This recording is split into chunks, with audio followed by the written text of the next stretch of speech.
Alright, I want to tell you about sidewall flashing. What is sidewall flashing? This is your roof right here, and this is a wall. And so anytime the roof meets a wall like that, it would be called sidewall.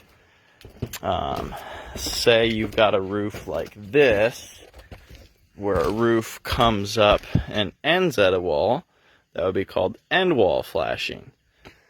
This technically classifies as end wall flashing. That right there, you want your roofing material to go up underneath it, and then this to come over on top. So what we're missing over here is sidewall flashing. They put metal roofing on top of shingles and just started their sheet up against the wall. This is a factory edge right here, and that was it. This is the shingles back in here, and I can actually stick my fingers inside right there. That's where it was leaking. Surprise, surprise. To say, sidewall flashing is really important, and sometimes it's tricky because in a retro system, when you've got shingles and you're converting over to metal, you got to cut the siding back, especially if you're putting 1x4s down. You're raising the roof an 1.5 inches. 3/4 for your wood slats and 3/4 ribs on your metal.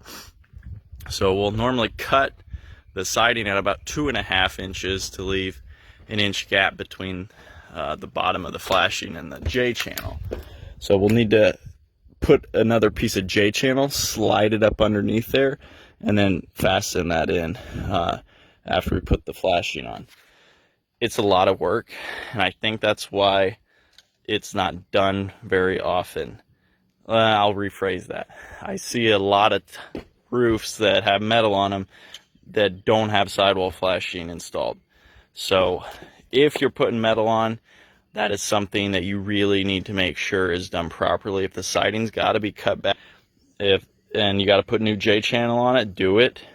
It's a lot of extra work, but it needs to be done. If you got to detach all the siding and reset it, whatever you got to do, or this is going to leak every single time, like this sidewall flashing. So that's what sidewall flashing is, and that's why it's important. It stops water from penetrating where all the water's coming down your siding, hits there. It's got to hit something, and that's what your sidewall flashing does, is it hits that and goes down to the gutter. Really important, and you need to have it done.